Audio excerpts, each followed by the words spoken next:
أعوذ بالله من الشيطان الرجيم بسم الله الرحمن الرحيم وجاهدوا في الله حق جهاده هو اجتباكم وما جعل عليكم في الدين من حرج ملة أبيكم إبراهيم هو سماكم المسلمين من قبل وفي هذا ليكون الرسول شهيدا عليكم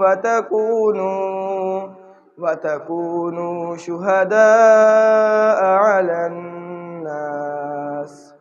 فأقيموا الصلاة وآتوا الزكاة واعتصموا بالله هو مولاكم فنعم المولى ونعم النصير صدق الله العظيم.